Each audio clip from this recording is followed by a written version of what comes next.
ఇంకో మాట కూడా ఆది కాండము దేవుని వాక్యంలో ఆది కాండము 26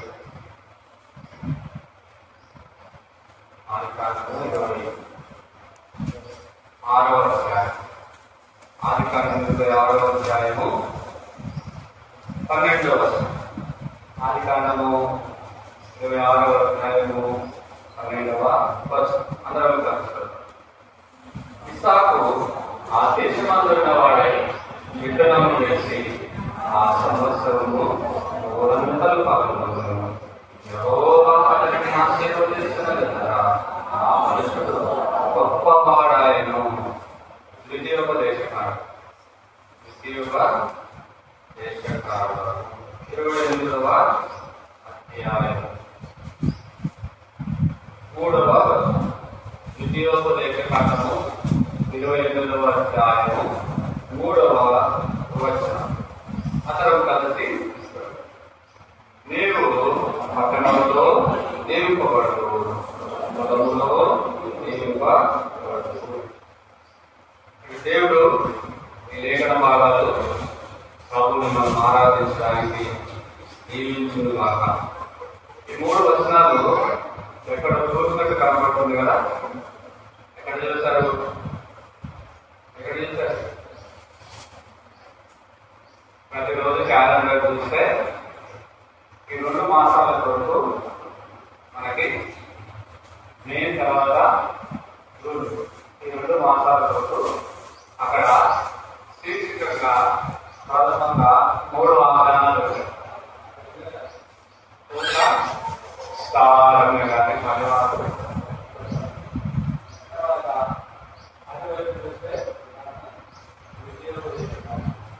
చూస్తే మళ్ళీ ఆది కాదు ఏదైతే అక్కడ ఉన్నాయో అదే వాగ్దానాలు మనము సాధించుకుంటూ వచ్చాం.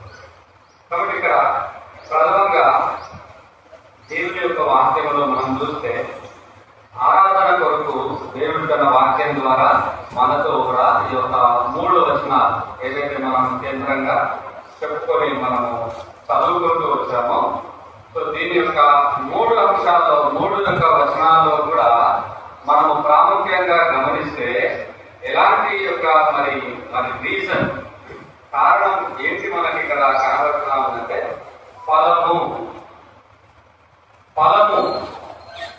ఎప్పుడైతే కోతకాలం ఎప్పుడైతే ఇప్పుడు ఫలము ఎప్పుడైతే వచ్చింది అని రైతు నిర్ధారిస్తాడో అప్పుడే సో ఆ యొక్క కోతను పోసేదానికి సిద్ధపడేవాడుగా ఉంటాడు.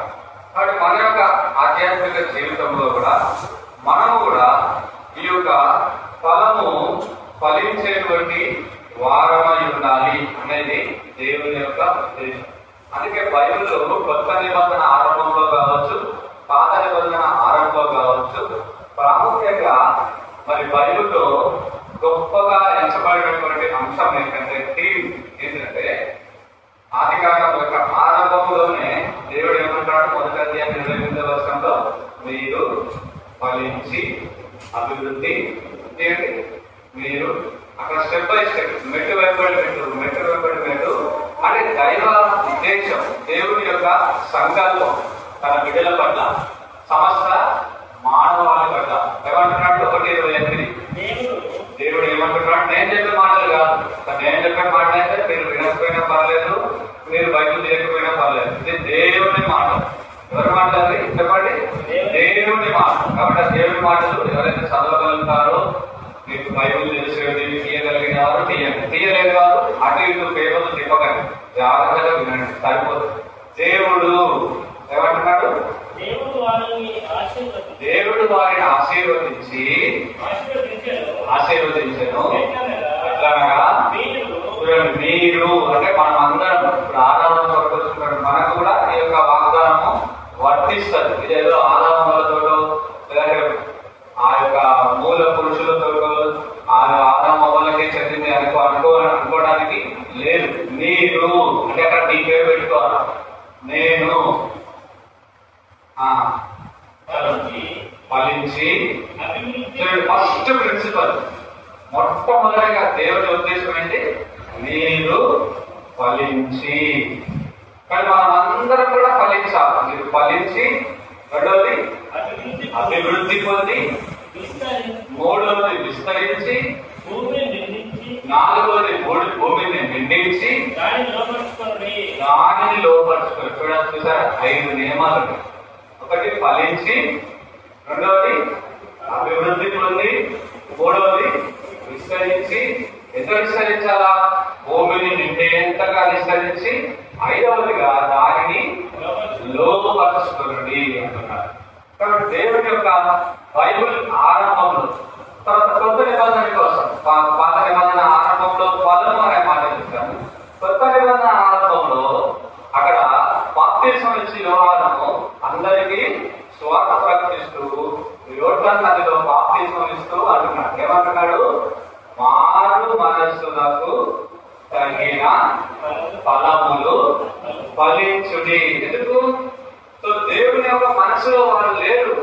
దేవుని యొక్క మనసు నుండి వ్యతిరేకమైపోయినారు. పాత నిబంధన చరిత్ర అంతా కూడా 39 పుస్తకాలు, అక్కడ ఉన్నటువంటి ప్రజలు, అక్కడ ఉన్నటువంటి రాజ్యాలు, తర్వాత ఆ యొక్క మరి మానవ చరిత్ర అంతా కూడా మనం గమనిస్తే మనిషి యొక్క మనసు మారిపోయింది. మనిషి యొక్క మనసు మరలిపోయింది. ఎక్కడ నుండి? దేవుని యొక్క నుండి మరలిపోయింది. దేవుడు ఏమనుకున్నాడు? అయ్యో, నా ప్రజలు నాకు ముఖం చూపించాలా, లోకానికి పాపానికి నీకు చూపించాలా అనుకున్నాడు. అందుకే దేవుడు ఏం చేశాడు? మానవుడిని పుట్టించాడు. కానీ మానవుడు ఏం చేశాడు? పాపం చేసి దేవుని యొక్క ముఖ దర్శనం చేసుకోకుండా, దేవుని ముఖం చూడకుండా దేవునికే విరోధి అయిపోయాడు. Against, anti. చూసారా ఎంత భయంకరం కదా? దేవునికి విరోధి కావడం.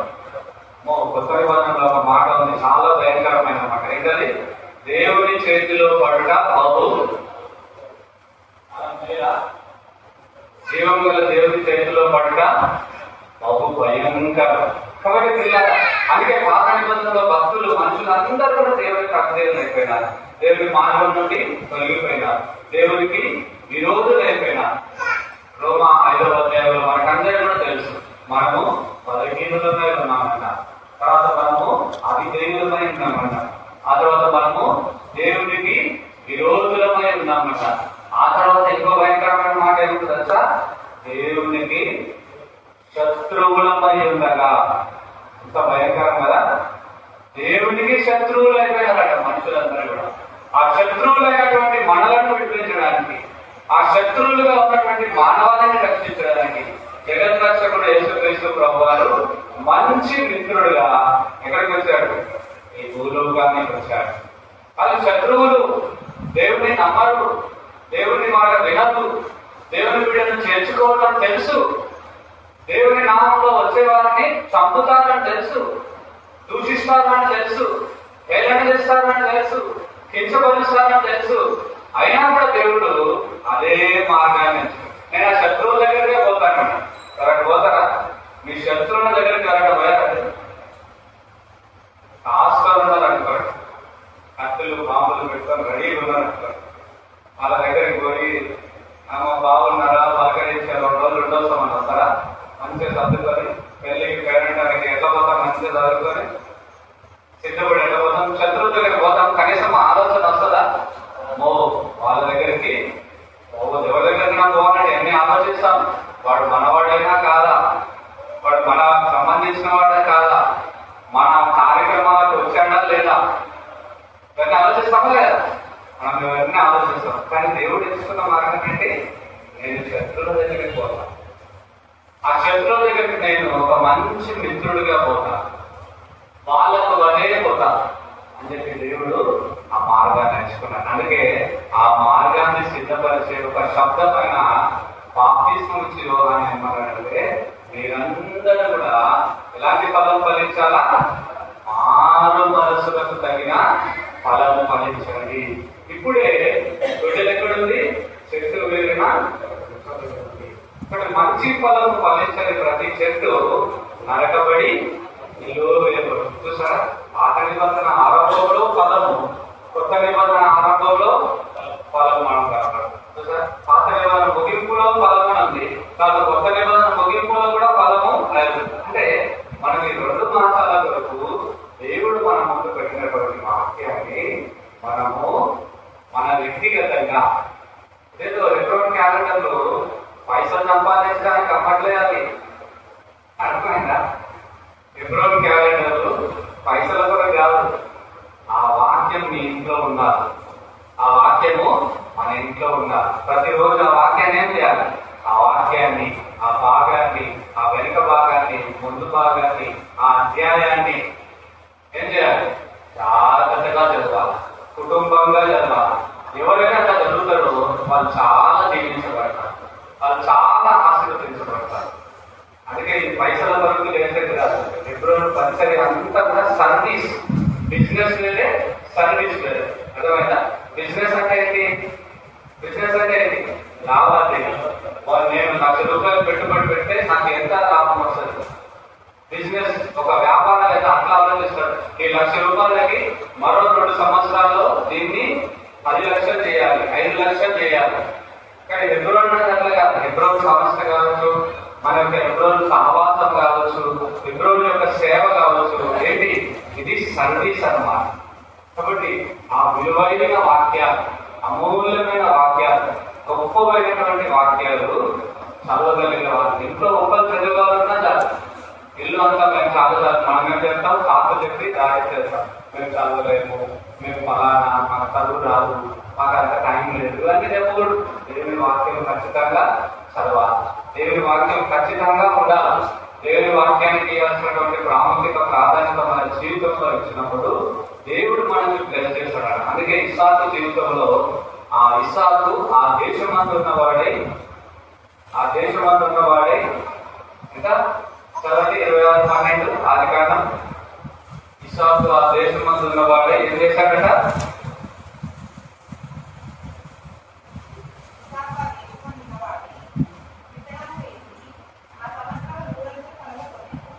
విత్తనము వేసి, వాక్యం అనే విత్తనం. ఎప్పుడైతే ఈ వాక్యం అనే విత్తనం నీ వ్యక్తిగత జీవితంలో ఉంటుందో, నీ కుటుంబ జీవితంలో ఉంటుందో, అప్పుడు ఏముంటది?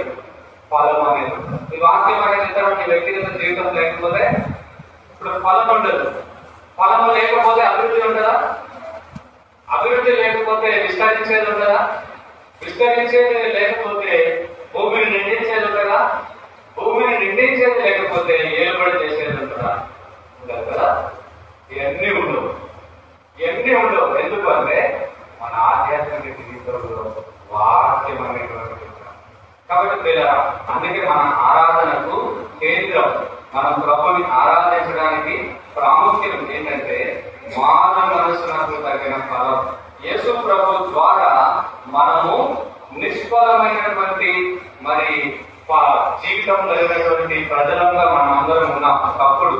అయితే యేసుక్రీస్తు ప్రభు ద్వారా మనం ఏం చేయబడ్డామంటే మారు మనసులకు తగిన ఫలం పొంది మంచి ఫలములు ఫలించేటువంటి పరిస్థితిలోనికి మనల్ని ప్రభు తీసుకుని వచ్చాడు.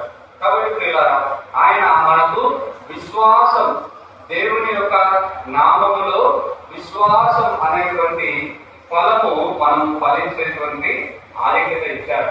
పేతురు రాసిన మొదటి పత్రిక దాని గురించి చాలా గొప్పగా చెప్పాడు. ఏమన్నాడంటే అమూల్యమైన విశ్వాసం అన్నారు. కాబట్టి అమూల్యమైన విశ్వాసం పేతురు రాసిన మొదటి పత్రిక, రెండవ పత్రిక మొదటి అధ్యాయం 1 పేతురు 1:8 అమూల్యమైన విశ్వాసము అని చెప్పారు. కాబట్టి ఒక అమూల్యమైనటువంటి విశ్వాసము ద్వారా మనము మంచి ఫలములు ఫలించేటువంటి పరిస్థితుల్లోకి మనము రాగలిగాం. అందుని బట్టి మనం ఏం చేయాలి? దేవుని మనము ఆరాధించాలి, దేవుని నామాన్ని మనము కీర్తించాలి. మీరు చూడకపోయినాను ఆయన ప్రేమిస్తున్నారు, ఇప్పుడు ఆయన కన్నులారా చూడటే విశ్వసించుచు మీ విశ్వాసములకు ఫలములు అనగా ఆత్మరక్షణ పొందుతూ చెప్పనాశక్యమును మహిమాయుక్తము సంతోషం గలవారై ఆనందించుతున్నారు. చూసారా? కాబట్టి మన యొక్క విశ్వాసం ఏంటి? చూడకుండా మనం నమ్ముతున్నాం. ప్రభుని చూడకపోయినా మనము నమ్ముతున్నాం. యేసు ప్రభు అపోస్తలులు 12 మంది అపోస్తలులు ఒక అపోస్తలుడు ఉన్నారు. ఎవరైనా అపోస్తలుడైనటువంటి తోమా. ఒకనొక సందర్భంలో యేసు ప్రభు వాళ్ళు ప్రభు ఆయన మరణించి సమాధి తిరిగి వేసిన తర్వాత శిష్యులందరూ ఉండేటువంటి ఆ యొక్క గదిలో వారికి ప్రత్యక్షమయ్యాడు. సో వాళ్ళని ధైర్యపరిచాడు. నేనున్నాను, నేను సజీవుడును, నేను కాపాడుతాను, మీరు నాకు సాక్షులుగా ఉన్నానంటే. ఆ సమయంలో తోమా లేడంట. ఎక్కడ వెళ్ళాడో తెలియదు, మరి ఎవరు పర్మిషన్ తీసుకుని వెళ్ళాడో తెలియదు, వెళ్ళిపోయాడు. అదే మరలా వచ్చినప్పుడు వాళ్ళందరూ చెప్పాడు, అదే పలానా యేసయ్య మరలా ప్రత్యక్షమైనాడు, ఆయన మరణించలేదు, సజీవుడు లేదు, నేను నమ్ముతానన్నాడా నమ్మన్నాడా? నేను నమ్మలేనన్నా. ఆయన ప్రక్కడలో నల్లెంతో కూర్చోబడింది, అక్కడ నేను నా చేయి పెట్టాలి. ఆయన చేతుల్లో అరచేతుల్లో ఏదైతే మేకలు కొట్టి పెట్టారో అందులో నా వేలు పెట్టి చూస్తే, నేను తప్పించి చూస్తే కాదు, స్పర్శిస్తే తప్పించి నేను నమ్మలేనమ్మా. అయితే యేసు ఆయన వదిలేశాడా? ఆయన వదిలేస్తే దాన్ని ఓడుకున్నా, నేను నా శిక్షణ మీద వేసుకున్నా యేసు అనుకుంటే ఏమన్నా మన భారతదేశం ఇంకా ఎంత అంధకారానికి వెళ్ళిపోయాడు. మొదటి శతాబ్దంలోనే ఆ దైవజనుడు తోమా దైవజనుడు ఎక్కడ ఏ దేశానికి వచ్చాడు? మన భారతదేశానికి వచ్చాడు. ఒకవేళ యేసుప్రభు ఆ తోమాన్ని వదిలిపెట్టేస్తే ఇంత అవిశ్వాసి అతడు, నిష్ఫలమైన విశ్వాసం, నిష్ప్రయోజనం, నేను మీరు దర్శించాడు, దీంతో మాట్లాడని అంటున్నాడా? మళ్ళా ఆయనప్పుడు యేసుప్రభు వచ్చాడు. యేసుప్రభు వారికి నీకు సమాధానం, నీకు శుభము, మీలో ఉన్నటువంటి సందేహం వెళ్ళిపోవాలన్నాడు. ఇంకా అప్పుడు ఎస్పెషల్లీగా తోమాతోనే మాట్లాడుతున్నాడు. తోమా చూడు, నీ చేయి పెట్టు, నా ప్రక్కలో నీ చేయి పెట్టు, ఆ చేతి గాయంలో నీ వేలు పెట్టి చూడు, నీవు అవిశ్వాసివి కాక ఏమో కావాలన్నా విశ్వాసివై. అప్పుడు తోమా నీయలేదు, నా దేవా నా ప్రభువా నన్ను. ఇప్పుడు మనకి పేతురు అపోస్తలుడు ఈ విశ్వాసాన్ని అమూల్యమైన విశ్వాసంలో ఎందుకు అంత గొప్పగా ఎంచాడంటే, ఒక రకంగా మనము తోమా చూసి నమ్మాడు, ఇప్పుడు మనం అందరం ఏం చేస్తున్నాము? అందుకే అది గొప్ప విశ్వాసం, అందుకే అది అమూల్యమైన విశ్వాసం, అందుకే అది ప్రశస్తమైన విశ్వాసం, అందుకే విలువైన విశ్వాసం. కాబట్టి అలాంటి ఒక విశ్వాసం ద్వారా మనము మారు మనసులకు తగినటువంటి ఫలం ఫలించేటువంటి ఆధిక్యత. తీసారా మత్తయి సువార్త యోహాను బాప్తిస్మం ఇచ్చి యోహాను చెప్పిన మాట తీసిన వాళ్ళు, మారు మనసులకు తగిన ఫలములు ఫలించుడి, మారు మనసులకు తగిన ఫలములు ఫలించుడి. 3వ అధ్యాయంలో చూడండి, అందరు చూడండి 3:7. అతడు పరిచయలను సత్యకాయలోను అనేక భాషలు చూసి సర్వసాధారణ ప్రభోగ్రత తప్పించుకున్నటకు నీకు బుద్ధి చెప్పిన వాడెవడు?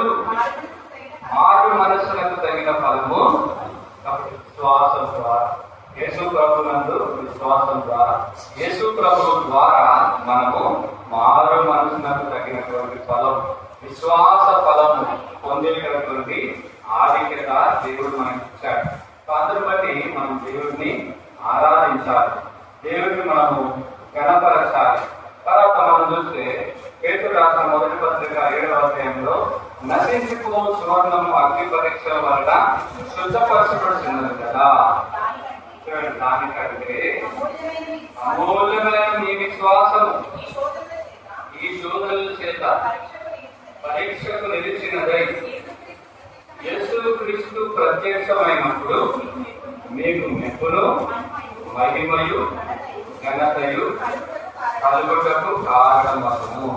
కాబట్టి మనకు విశ్వాసం ద్వారా వచ్చేటువంటి ఫలం, ఈ విశ్వాసం ద్వారా మనకు వచ్చేటువంటి ఫలాలు చాలా ఉన్నాయి. అది అమూల్యమైనటువంటి విశ్వాసంగా మనం చూస్తాము. మనం పొందినటువంటి విశ్వాసము వెళ్ళి యేసుప్రభుని అంగీకరించకుండా కూడా కొన్ని నమ్మాను. యేసుప్రభుని అంగీకరించకుండా ఏం చేశాను? కొన్ని విషయాలు నమ్మాను, కొంతమంది వ్యక్తులు నమ్మాను, కొన్ని ప్రదేశాలు నమ్మాను. తెలుసా, యేసుప్రభు దగ్గరికి రాకుండా మనము ఎన్నో ప్రయత్నాలు వేరు వేరు ప్రాంతాలకు వెళ్ళినటువంటి వారిని ఎక్కువ కాలం మనలో కాబట్టి ఏంటంటే ఎక్కువగా క్రైస్తవులకి కాదు, మా కుటుంబంలో ఎవరు కూడా క్రైస్తవులు లేరు. సో మా యొక్క తాతలు, మా తల్లిదండ్రులు, తర్వాత మా బంధువులు, రక్త సంబంధికులు ఎంతో విగ్రహారాధన చేసేవారు, ఎన్నో ప్రాంతాలకు వెళ్ళేవారు. ఎన్నో కార్యాలు, దినాలు, రాత్రి పగళ్ళు డబ్బులు ఖర్చు పెట్టుకొని సమయము ఆ లైన్లో నిలబడి ఎంత కష్టం 30 రోజులు 40 రోజులు అలాంటి విశ్వాసంలో నుండి దేవుడు రక్షించుకున్నాడు. అది కూడా ఒక రకమైన విశ్వాసమే. కానీ యేసు ప్రభువుని అంగీకరించిన విశ్వాసం అలాంటిది కాదు, ఏదో చూపు ముందున్నది కాదు, నలుగురితో పాటు పోయేది కాదు, 10 మందితో పాటు పోయేది కాదు. ఇది ఒక ప్రత్యేకమైనది, ఇది ఒక విలువైనటువంటిది. ఈ విశ్వాసం ఏం చేస్తుంది? మనకి నొప్పి ఇస్తుంది. ఈ విశ్వాసం ఏం ఇస్తుంది? మహిమ ఇస్తుంది. ఈ విశ్వాసం ఏం ఇస్తుంది?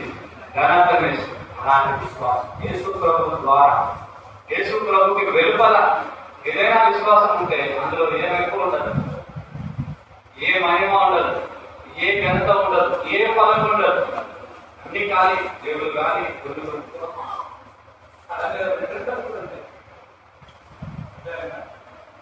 తల మీద యేసు ప్రభుకి వెలుపల ఏది నమ్మినా నీ తల మీద పితృగలు.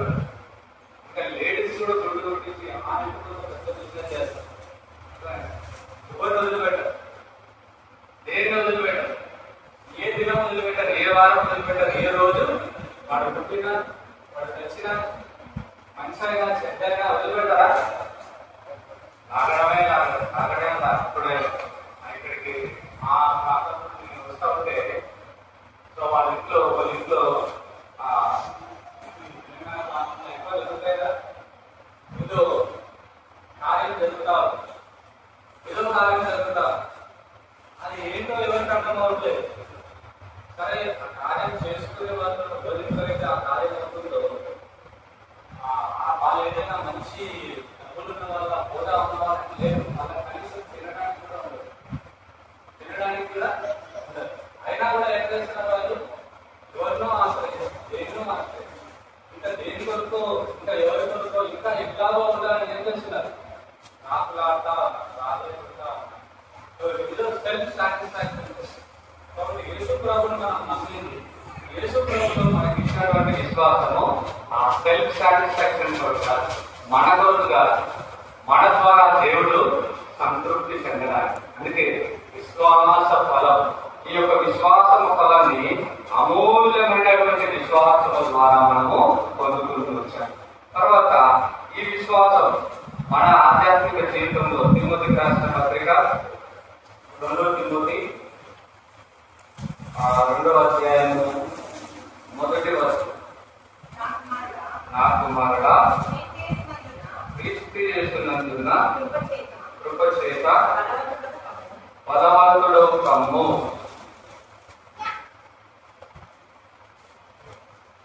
2 తిమోతి 1వ అధ్యాయం 2వ వచనం, క్రీస్తు యేసునందున కృప చేత బలవంతుడవు కమ్ము. కాబట్టి ఈ విశ్వాసంలో మనకు బలం ఉంది, ఈ విశ్వాసంలో మనకు నిరీక్షణ ఉంది. అందుకే 1 తిమోతిలో ఒక మాట చెప్పాడు, 1:7. 1 తిమోతి 1:7లో అది తిమోతిని గురించి అపోస్తలుడైన పౌలు 1:7 చెప్పండి. తొలగిపోయి తాము చెప్పుబాటునైనను నిశ్చయమైనట్టు పలుకుట వాడైనను ఎగిరిపోకపోయినను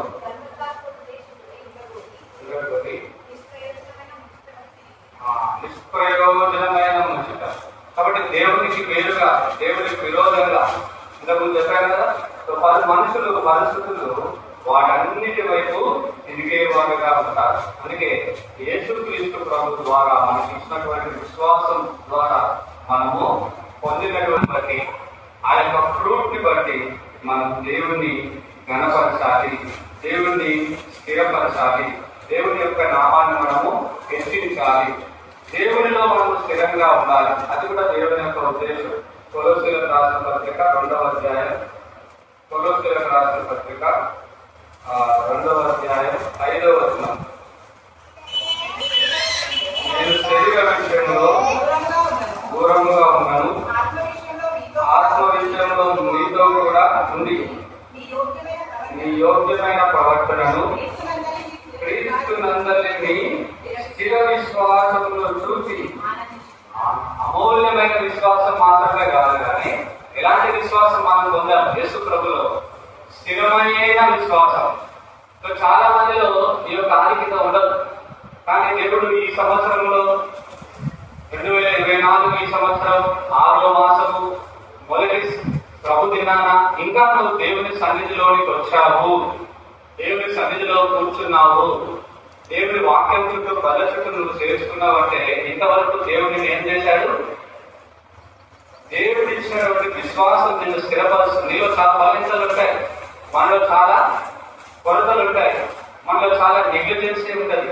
అయినా కూడా దేవుడు ఏం చేశాడంటే, ఇతడు నన్ను నమ్మాడు, ఈవిడ నన్ను నమ్మింది. కాబట్టి మీలో చాలా మంది తెలుసు, ఆరంభంలో యేసుప్రభువును అంగీకరించిన కొన్ని దినాల్లోనే చాలా మంది ఏమైపోతారు? ఆగిపోతారు. మీరు చాలా మంది చూసారా లేదా? మీకంటే చాలా భక్తిగా ప్రవర్తించిన వారు నేను చూశాను. నా ఆధ్యాత్మిక జీవితంలో నేను చూశాను. నేను అనుకున్న వాళ్ళ యొక్క విశ్వాసాన్ని బట్టి, వాళ్ళ యొక్క మరి దేవుళ్ళు వాళ్ళు ఉన్న దాన్ని బట్టి ఇంకా పైకి వెళ్తారో అనుకున్నాను, కానీ కాలేదు, స్థిరంగా లేదు, ఆగిపోయినారు. తర్వాత కుడికి ఎడమ జరిగిపోయిన వాళ్ళు ఉన్నారు, వెనకాల వేసిన వాళ్ళు ఉన్నారు. ఇంకా మేము కొన్ని స్థలాల్లో ప్రార్థన కొరకు విజిటింగ్ టూర్కి వెళ్తుంటే కొన్ని ప్లేసెస్ లో ఎట్లా ఉంటుందంటే పరిస్థితి, చిన్ననాడు దేవుని మందిరంలో వచ్చి సండే స్కూల్లో అన్ని ఆధ్యాత్మిక బోధనలు విని నేర్చుకున్న వాళ్ళే కొన్ని ప్రదేశాల్లో విగ్రహారాధన వైపు మరలిపోయిన వాళ్ళు కూడా ఉంటారు. చిన్న చిన్న బెనిఫిట్స్ కొరకు, చిన్న ఆఫర్స్ కొరకు, ఈ లోకంలో వచ్చే చిన్న అల్పమైనటువంటి వ్యక్తుల కొరకు ఎక్కడికి వెళ్ళిపోయారు? విగ్రహారాధనకి వెళ్ళిపోయి మందిరానికి, సంఘానికి, వాక్యానికి దూరంగా ఎన్నిసార్లు దర్శించినా కూడా దేవుని దగ్గరికి రాని వాళ్ళు. ఇప్పుడు వాళ్ళు స్థిరంగా ఉన్నట్ట కాదు. అయితే వాళ్ళందరూ కూడా అసలు సరే వాళ్ళని మనం పెంచుకోవాలని తక్కువ చేయడం కాదు, కానీ దేవుని సన్నిధిలో నీవు నేను ఇప్పుడు మనం ఎట్లాగా దేవుని సన్నిధికి రాగలిగాం. ఇంతగా మనల్ని స్థిరపరిచింది ఏంటి? దేవుడు మనకి ఇచ్చినటువంటి విశ్వాసం, దేవుని అందరి విశ్వాసం. అందుకే దాన్ని అమూల్యమైన విశ్వాసం. అస్థిరులైనటువంటి వారిని, కృంగిపోయేటువంటి వారిని, జారిపోయేటువంటి వారిని, పడిపోయేటువంటి వారిని ఇలా దేవుడు మనల్ని స్థిరపరిచేటువంటి విశ్వాసం దేవుడు మనకి ఇచ్చారు. మన ఆధ్యాత్మిక జీవితంలో మనం గమనిస్తే మనము ఎక్కువగా మరి మేలుల కంటే, దేవునికి మరి విధేయత కంటే, దేవుని యొక్క పరిశుద్ధత, నీతి, భక్తి కంటే ఎక్కువగా మనము చాలా బలహీనంగానే మనం ఉంటాం. అయితే దేవుడు మనల్ని విడిచిపెట్టలేదు. దేవుడు మనల్ని క్షమించాడు. నా బిడ్డ స్థిరపరచబడతాడేమో, నా బిడ్డ స్థిరపరచబడతాడు, నా మందిరానికి రావాలి, నా వాక్యం వినాలి అని దేవుడు మాటికి మన ఎడల ఆయనకు పుట్టుచున్నటువంటి నూతనమైన వాత్సల్యత. విలాప వాక్యంలో ఉంటుంది కదా, దేవునికి మన ఎడల అనుదినము నూతనమైన వాత్సల్యత. అంటే నేను మొన్నే క్షమించాను కదా, గత నెలలోనే వీడు తప్పు చేశాడు కదా, అలా పోయిన సంవత్సరమే వీడిని క్షమించాను, మళ్ళా క్షమించాలని అనుకోడు. నిన్న ఏదైనా బలహీనత వస్తే దేవుడు మళ్ళా దాన్ని బట్టి కాకుండా అయ్యో నా బిడ్డ స్థిరపరచబడు. చాలా మంది క్రైస్తవులు ఏం చేస్తారు? అది ఆసరగా తీసుకుంటారు. ఎట్లాగో దేవుడు క్షమిస్తాడు కదా, ఇక నేను ఎట్లాగైనా చేస్తాను. అది తప్పు. దేవుడు క్షమిస్తున్నాడని ఆసరగా, అవకాశంగా తీసుకుంటే దేవుడు దాన్ని లెక్కలోకి చేస్తాడు తెలుసా. ఇలా అది ఎవరు కూడా చేయలేదు. చాలా ప్రమాదం, చాలా డేంజర్, చాలా ప్రమాదం. సరే ఒకసారి తెలిసి తెలియక ఎట్లా అయిపోయింది. అయితే ఇంత మటుకు దేవుడు మనల్ని స్థిరపరచాడు. అందుకే కొలుసులో ఉన్నటువంటి వారితో అంటారు, మీ స్థిర విశ్వాసమును చూసి నేను ఆనందించుచున్నాను. కాబట్టి మన యొక్క స్థిరత్వాన్ని, స్థానిక సంఘాల్లో విశ్వాసుల యొక్క స్థిరత్వాన్ని చూసి దేవుడు ఆనందించే దేవుడై ఉంటాడు. సో అందుని బట్టి పిల్లలు మనల్ని ఇంతవరకు స్థిరపరిచినటువంటి దేవుడిని మనము ఆరాధించాలి. నీకై నీవు దేవుని మధ్య ఆయనకు రాలేదు, మనకై మనము రాలేదు. దేవుడు నిన్ను తోడుకొచ్చాడు, దేవుడు నిన్ను తీసుకొచ్చాడు, దేవుడు నిన్ను ఆకర్షించాడు, దేవుడు నిన్ను బలపరిచాడు, దేవుడు నీకు ఆరోగ్యం ఇచ్చాడు, దేవుడు నీకు ఆయుష్ ఇచ్చాడు, దేవుడు నీకు ఒక అవకాశం ఇచ్చాడు. నా ప్రజలు నన్ను యథార్థంగా ఆరాధించాలి, నా ప్రజలు నన్ను ఆత్మతో సత్యముతో ఆరాధించాలి, అనుభవపూర్వకంగా ఆరాధించాలని దేవుడు ఇచ్చినటువంటి ఆపర్చునిటీ. కాబట్టి పిల్లల ఆయన మనకి ఇచ్చినటువంటి ఈ యొక్క అమూల్యమైన విశ్వాసము, తర్వాత ఆయన మనకి ఇచ్చినటువంటి స్థిరమైనటువంటి విశ్వాసం కొరకు కూడా మనము దేవుని మనము ఆరాధించబడుతున్నాము.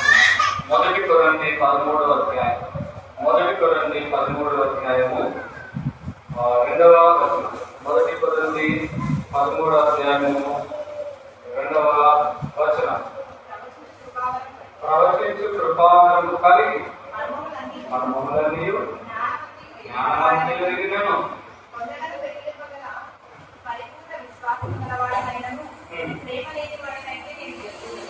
ప్రేమ లేని వాడనైతే లేను.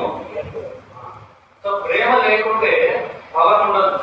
అందుకే ఈ యొక్క మరి పరిపూర్ణమైనటువంటి ప్రేమ గల విశ్వాసం దేవుడు, పరిపూర్ణమైన విశ్వాసం. సో పరిపూర్ణత ఎప్పుడు పరిపూర్ణత అవుతుంది? ఒక మనిషి ఎప్పుడు పరిపూర్ణుడు, ఒక మనిషి ఎప్పుడు ఉనికిలో ఉన్నాడు ఎప్పుడు మనం గుర్తిస్తాము. దేహం ఒకటి ఉంటే సరిపోదు, బాడీ ఒకటి ఉంటే సరిపోదు, అక్కడ ఆయనలో ప్రాణం ఉండాలి. ప్రాణం ఉంటే బాడీ ఉంటే సరిపోదు, ఆయనలో ఆత్మ ఉండాలి. ఉండాలి. ఈ మూడు ఎప్పుడైతే మనిషిలో ప్రజెంట్ యాక్టివిటీ అవుతుందో అప్పుడే మనిషి ఎస్ ఈయన బతుకుతాడు, ఈయన జీవిస్తున్నాడు అని చెప్పవచ్చు. ఏదైనా ఈ మూడిట్లో కొంచెం లోపం అయితేనా మనిషి బ్రతకలేదు. ఇప్పుడు పరిపూర్ణమైనటువంటి విశ్వాసం దేవుడు మనకి ఎట్లా ఇచ్చాడు అంటే ఈ 13వ అధ్యాయానికి ఒక పేరు ఉంది.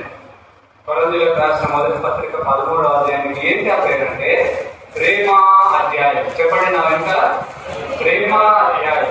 కాబట్టి పరిపూర్ణమైనటువంటి ప్రేమ.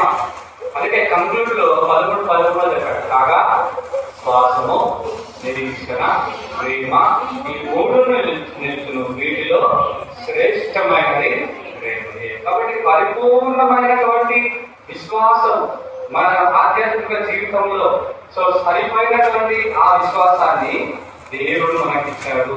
ఇంకా ఎక్కడికి వెళ్ళి ఏ బజార్కు వెళ్ళి కొనగడానికి లేదు.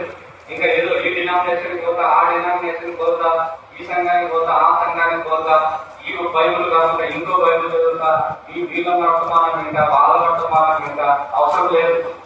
దేవుడు నీకు చాలినంత ఇచ్చాడు, నీకు సరిపోయినంత ఇచ్చాడు. దీన్ని నువ్వు రిసీవ్ చేసుకుంటే చాలు. దేవుని యొక్క ఆత్మ నడిపింపు మనకు సమృద్ధిగా దేవుడు ఇచ్చాడు.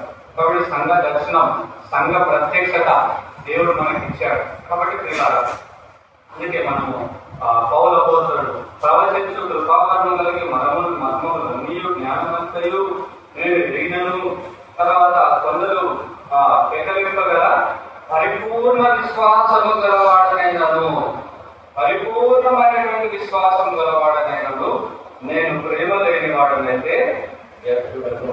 కాబట్టి పరిపూర్ణమైనటువంటి విశ్వాసము కంటే కూడా యేసు ప్రభు ప్రేమ ద్వారా దేవుడు మనల్ని ప్రేమించాడు. అందుకే బైబిల్ అంతా కూడా ఇదొక ప్రేమ ఉత్తరం అంట.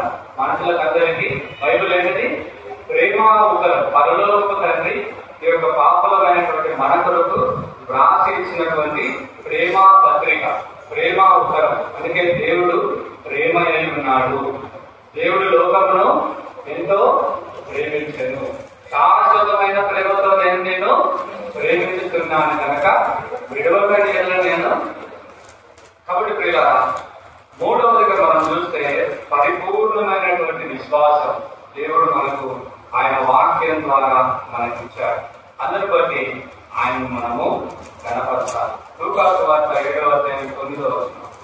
లూకాసు వార్త 7వ అధ్యాయము 9వ వచనం. అక్కడ యేసు ఈ మాటలు విని అతని గురించి ఆశ్చర్యపడి ఆయన వెంట వచ్చుతున్న జనసమూహం వైపు తిరిగి ఇశ్రాయేలీయుల్లో ఇంత గొప్ప విశ్వాసం నేను చూడలేదని నీతో చెప్తున్నాను. యేసు ప్రభు మాట్లాడినటువంటి శక్తిని ఆయన గుర్తించాడు. అందుకే గొప్ప విశ్వాసం ప్రభులో మనం పొందినటువంటి విశ్వాసం ఎలాంటి గొప్పదైన విశ్వాసం, గ్రేట్. ఈ గొప్ప విశ్వాసం ద్వారా మనం దేవుని కొరకు గొప్ప కార్యాలు చేసేలాగా దేవుడు మన యొక్క ఆధ్యాత్మిక జీవితంలో గొప్ప గొప్ప కార్యాలు చేసేదానికి మనకి ఈ విశ్వాసాన్ని ఇచ్చాడు. అందుకే ఈ విశ్వాసం ద్వారా మనం ఏం చేస్తున్నాము, లోకంలో మనకు వచ్చేటువంటి ప్రతి శోధనను, ప్రతి విధమైనటువంటి బలహీనతను మనము జయించగలుగుతా ఉన్నాం. మొదటి యోహాను 5వ అధ్యాయము 4వ వచనం. దేవుని మూలంగా పుట్టిన వారందరూ లోకమును జయించుదురు, లోకమును జయించిన విజయము. ఇలా ఎంత గొప్ప విశ్వాసం! ఈ లోకాన్నే జయించవచ్చు. ఈ లోకంలో అనేకమైనటువంటి మనకంటే బలమైన, మనకంటే శక్తివంతంతో కూడినటువంటి, మనకంటే ఎన్నికైన అనేకమైనటువంటి దేవునికి విరోధంగా ఉన్నటువంటి వాటన్నిటినీ కూడా మనము జయించేటువంటి విశ్వాసం, గొప్పదైనటువంటి విశ్వాసము. ఆ యొక్క విశ్వాస ఫలం దేవుడు మనకి ఇచ్చాడు. కాబట్టి ఆయనను మనము ఆరాధించబద్దులమైన. చివరిగా ఇంకో మాట చూసుకొని మనము ఆరాధనలో వెళ్తాం. యూదా పత్రిక ప్రకటన కంటే ముందు ఉంటుంది. యూదా పత్రిక అక్కడ మనం చూస్తే యూదా పత్రిక 20వ వచనం.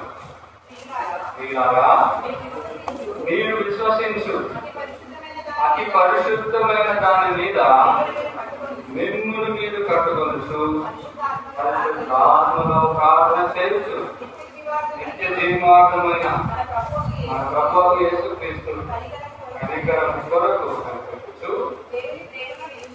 దేవుని ప్రేమలో నిలుచున్నట్టు. కాబట్టి మీరు విశ్వసించు అతి పరిశుద్ధమైన, నాట్ ఓన్లీ హోలీ, అతి పరిశుద్ధమైన. కాబట్టి అతి పరిశుద్ధం అంటే మోస్ట్ హోలీ. అతి పరిశుద్ధమైన అంటే ఒక్కరే ప్రధాన యాజకుడు మాత్రమే సంవత్సరానికి ఒకేసారి, only 1 person, only 1 vacation, only 1 sacrifice. ఒక్కరే ప్రభు యేసుక్రీస్తు వారు ఒక్కరే. ఆయన మనందరి కొరకు ఆ యొక్క అతి పరిశుద్ధ స్థలంలో ప్రధాన యాజకుడు ఎట్లాగో వెళ్ళి అక్కడ కరుణాపీఠం, అక్కడ దేవుని యొక్క మందసం, అక్కడ మన్నా ఉంచినటువంటి ఆ పాత్ర, తర్వాత 2 మరి ఆ యొక్క పలకలు, ధర్మశాస్త్రంలో దేవుడు ప్రధానంగా చెప్పిన 2 పలకలు. సో అతి పరిశుద్ధ స్థలంలో కనుక మరి ఎవరైనా అయోగ్యులుగా వెళ్తే, అనాలోచనగా వెళ్తే వాళ్ళు అక్కడే మరణించేటువంటి పరిస్థితి మనం చూస్తాం. కాబట్టి ఆ యొక్క అతి పరిశుద్ధమైన దాని మీద, అలాగే మీరు విశ్వసించు అతి పరిశుద్ధమైన దాని మీద మిమ్మల్ని మీరు కట్టుకొనుచు. కాబట్టి మన విశ్వాసం ఎలాంటిదంటే ఈ లోకానికి సంబంధించింది మాత్రమే కాదు, ఆ ప్రత్యక్ష గుడారానికి సంబంధించింది మాత్రమే కాదు, ఆ ప్రత్యక్ష గుడారం యొక్క ప్రత్యేకతకు మాత్రమే కాదు, ఆ ప్రత్యక్ష గుడారంలో ఉన్నటువంటి ఆవరణం, ఆ ప్రత్యక్ష గుడారంలో ఉన్నటువంటి బలిపీఠము, గంగాధం, ఆ ప్రత్యక్ష గుడారంలో ఉన్నటువంటి పరిశుద్ధ స్థలంలో ఉన్నటువంటి భోజనము, ఆ యొక్క మరి దీప వృక్షము, తర్వాత ధూపవేదిక, మూడవదిగా దేవుని యొక్క సన్నిధి సముఖపు రొట్టెలు ఉంచేటువంటి ఆ యొక్క బల్ల. కాబట్టి అంత మట్టికే మన లిమిట్ కాదు. మన విశ్వాసం ఏంటంటే అతి పరిశుద్ధమైన దాని మీద మిమ్మల్ని మీరు కట్టుకొనొచ్చు. ఎందుకు మనం ప్రతి ఆదివారం దేవుని సన్నిధికి వస్తాం? ఎందుకు మనం ప్రతి ఆదివారం ప్రభు బలిలో పాల్గొంటాం? ఎందుకు మనం ప్రతి ఆదివారము ప్రభుని ఆరాధిస్తాం, సమాజంగా సంఘంగా కూడుతామంటే మనమందరం కూడా ఏ దిశగా మనం వెళ్తున్నాం? అతి పరిశుద్ధమైనటువంటి ఆ యొక్క స్థలంలో మనం ఉండేదానికి, లేదంటే ఆ అనుభవంలో మనం ఉండేదానికి, ఆ నిత్యత్వంలో మనం ప్రవేశించడానికి, నిత్య జీవాన్ని మనము పొందుకోవడానికి, జీవ పునరుత్థానం మనము పొందుకునేదానికి ఆ ప్రక్రియలో, ఆ ప్రాసెస్ లో మనం వెళ్తున్నాం. కాబట్టి ఈ విశ్వాసం మనల్ని ముందుకు తీసుకెళ్తుంది. ఈ విశ్వాసం మనల్ని ఆత్మీయంగా ఇంకా ఎత్తైనటువంటి శిఖరాలు మనం ఎక్కేటట్టుగా చేస్తుంది. కాబట్టి దేవుడు మనకి ఇచ్చినటువంటి విశ్వాస పదంలో మనము నిలిచి ఉండి ఆయనను అనుభవపూర్వకంగా ఆత్మతోనూ సత్యముతోనూ యథార్థంగా దేవుని ఏం చేయాలి? ఆరాధన. ఇంకా ఈ నూతన సంవత్సరంలో దాదాపు 5 మాసాలు అయిపోయాయి. ఈ 6వ మాసం మొదటి ప్రభుదినం. ఈ 6వ మాసంలో ఉన్న మొదటి ప్రభుదినంలో ప్రభు మనల్ని ప్రవేశింపజేశాడు. కాబట్టి ఇప్పుడు కూడా మనం ఆరాధించేటువంటి ఆరాధన, నువ్వు పోయిన ఆదివారం ఆరాధించావు కదా, పోయిన ఆదివారం ఆరాధించారా? ఆ మాటలతో కాదు, కొత్త మాటలతో ఆరాధించాలి, కొత్త అనుభవంతో ఆరాధించాలి, నూతనమైనటువంటి ఆత్మ అభిషేకంతో ఆరాధించాలి, నూతనమైనటువంటి దేవుడు మన గమనానికి. సో ప్రతి ఆదివారం ఎందుకు మనం దేవుని వాక్యం చేస్తాము? వాక్యానుసారంగా దేవుని బిడ్డలు కొంతమందికి అది అసలు ఎక్కదు. ఈ సంగతి నాకు తెలియదు. కొంతమందికి అది ఎక్కదు. అప్పుడు ఎప్పుడో 20 సంవత్సరాల క్రితం వాళ్ళ ఆరాధన ఎట్లా ఉందో ఇప్పుడు కూడా అక్కడ నేను చూస్తే చాలా మంది తెలుసు. 10 సంవత్సరాల క్రితం వాళ్ళ ఆరాధన ఎట్లా ఉందో ఇప్పుడు కూడా అక్కడే ఉంటారు. 5 సంవత్సరాల క్రితం, సంవత్సరం క్రితం ఆ మొదటి జనవరి 26, 24 జనవరిలో ఎప్పుడు ఎలాంటి ఆరాధన చేస్తారు ఇప్పుడు కూడా అక్కడే చేస్తారు. అయ్యే మాట, అదే విధానం. అప్పుడు విన్న వాక్యం అంటే ఏది మీకు చెప్పారా? దేవుడు నూతనమైన వాక్యం ఇచ్చాడు. నూతనమైనటువంటి దైవజనులను దేవుని వాక్యం ద్వారా, వాక్యోపదేశకులను దేవుడు మనకి ఇస్తున్న ఉద్దేశం ఏంటంటే నా ప్రజలు నా యొక్క ప్రత్యక్షతను గుర్తించాలి. నన్ను లేఖనానుసారంగా అనుభవపూర్వకంగా ఆత్మతో సత్యంతో ఒక నూతనమైన అనుభూతితో ఆత్మీయ అనుభూతితో నన్ను ఆరాధించాలి అనేటువంటి ఆ యొక్క ఆశతో దేవుడు తన వాక్యాన్ని మనకి ఇస్తాడు. మనమేమో చెప్పిన వాక్యం అంతా పక్కన పెట్టేస్తారు. కొంతమంది ఏం చేస్తారు, చెప్పిన వాక్యం అంతా ఎక్కడ పోతుంది, వాళ్ళకేదో 4-5 వర్షాలు అక్కడ అని కొట్టుకుంటే వీటితో ఒక రకంగా తప్పు తెలుసా మీరు. ఒక రకంగా ఏం చేస్తారంటే అలాంటి వారు, మీరు ఎట్లా చేస్తారో నాకు తెలియదు, ఇప్పుడు చేస్తాను నేను పెట్టాను, నాకైతే తెలియదు. అట్లా చేస్తే ఏం చేస్తున్నారు తెలుసా అంటే, మీరు ఉద్దేశపూర్వకంగానే దేవుని బిడ్డలను, ఆ దేవుని బిడ్డలకు దేవుడిచ్చిన వాక్యాన్ని లెక్క చేయకుండా మీ ఆరాధన ద్వారా తప్పుదోవ పట్టిస్తున్నారు.